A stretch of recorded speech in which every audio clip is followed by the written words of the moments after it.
What's up and welcome to the video. We have a fun one today. This is the Galaxy Z Flip 5, just recently announced and dropped by Samsung, one of two big foldables in their lineup. And when I say big, I'm mainly talking from a price perspective.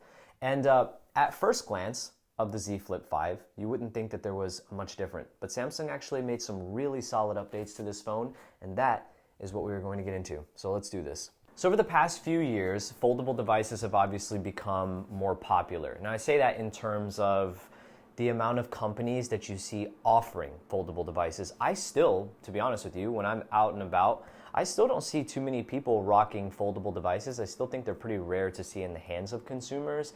But I mean, even here in the States, we have a few offerings from Samsung. I think Motorola has brought back the Razr, which looks super dope as well. And then even some overseas companies, Xiaomi and Huawei, they offer their own set of foldable devices too. So they're definitely carving out that product space as far as smartphones go. But this is Samsung's fifth iteration of the Flip, so they've had time to kind of refine it year over year, even though the overall, I think, aesthetic of the Flip has remained the same.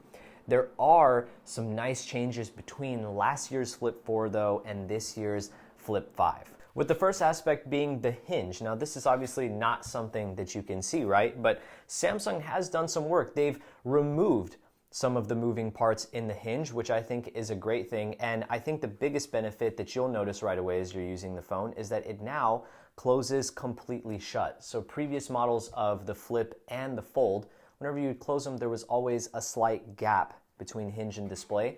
And now that is essentially gone. And Samsung has also worked a little bit more magic, and again, you're not going to be able to see this, but to make it short for you, the way the display now folds whenever you close it shut puts less stress on the crease, right? Which should help with durability down the line as well.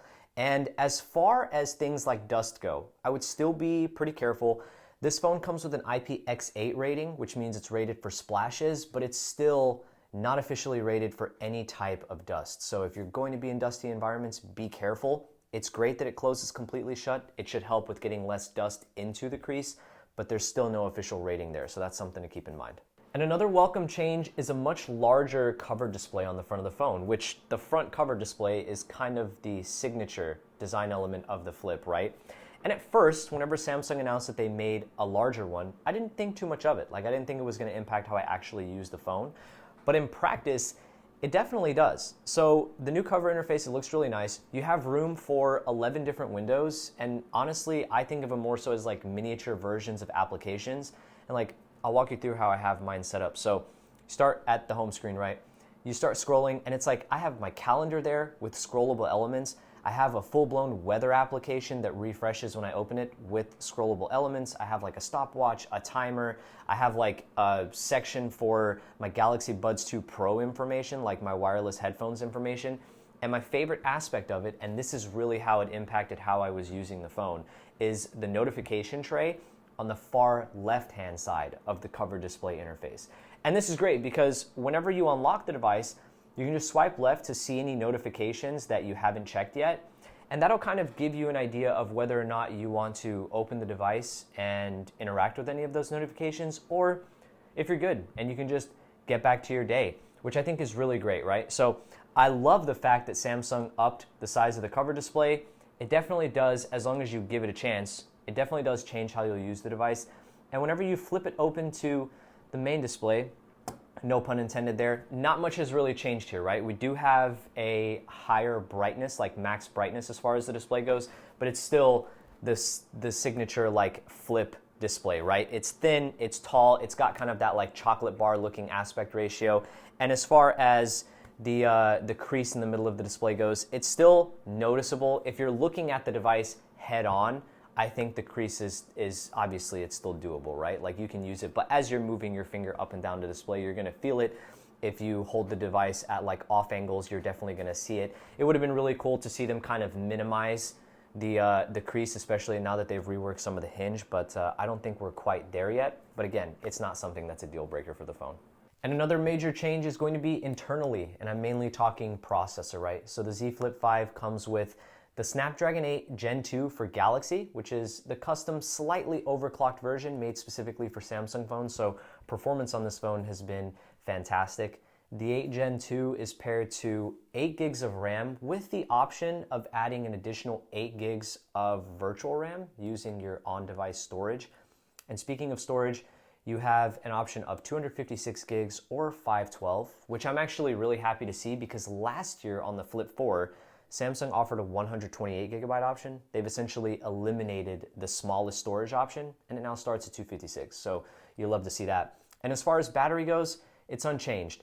3,700 milliamp hours, which, yeah, it is kind of small, especially like when you look at other flagship phones, they're typically now rocking 4,500 to 5,000 plus milliamp hour batteries now. But this is a really small phone, thin form factor, it folds. So there's not much room in here for a gigantic battery. And I will say, as far as battery life itself goes, it's been lasting me, I would say I'm charging it close to every 24 hours, roughly 4 to 4.5 hours of screen on time.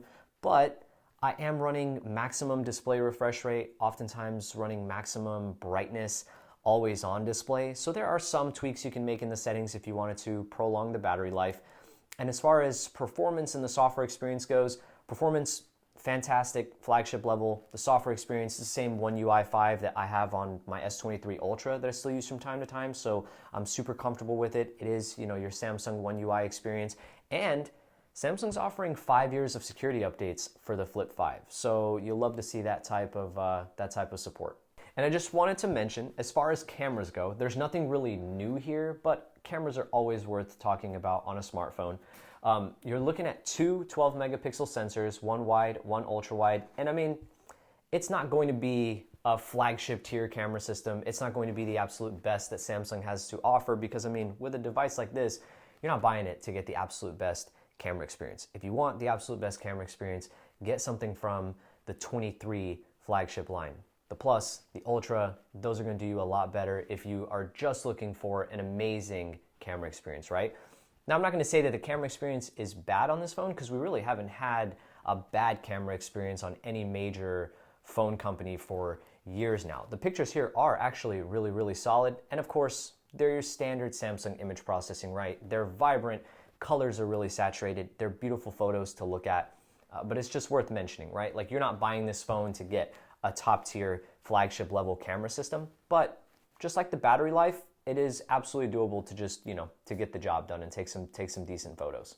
But that's it. That is the Galaxy Z Flip 5. I really like this phone. Foldable phones are such a cool concept. And I gotta say, there are a couple of things that I've always wanted to see Samsung improve on this type of form factor, right? Which is a clamshell that unfolds into like a phone that is trying to replicate the slab smartphone experience, right? One, make it where there's no gap whenever you fold it, and they did a great job of that.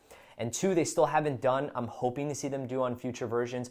I would like to see Samsung maybe make this phone a little bit shorter, but a little bit wider. So the aspect ratio of the main display is just a little bit more, like, I want to say normal, if that makes sense. Like when I'm watching YouTube videos, there is a lot of space on the left and the right-hand side whenever you're watching things like videos. The aspect ratio is still just a little bit wonky on this device. Even doing things like typing can be a little bit of a challenge if you have some slightly bigger hands. So that is really the only thing I would like to see Samsung change. Outside of that, if you are interested in getting into the foldable phone market and you're not really interested in, I'm going to categorize them as niche foldables like the Fold 5 or something like the Pixel Fold, your $1,800, close to $2,000 after tax phones that are trying to replicate slab experience that unfolds into a mini tablet. This is a fantastic device to get started with. It's got a great form factor, it's really pocketable, it's light, it looks sleek, it's definitely going to draw some attention, and it's still going to do its best job to replicate the traditional slab smartphone experience. And again, starts at $999 for 256 gigs of storage, and then bumps up to $1199 if you want to double it for $512. But either way, I had a great time reviewing this phone. It's awesome. If you enjoyed the video, consider hitting like and subscribe down below. Maybe leave us a comment, share it with your friends, whatever you want to do. I really appreciate you watching. Thank you so much, and I'll catch you in the next one. Peace. With how you interact with your device. So how I found myself using it was whenever I would interact with this phone, I would just check the cover tray on the cover tray.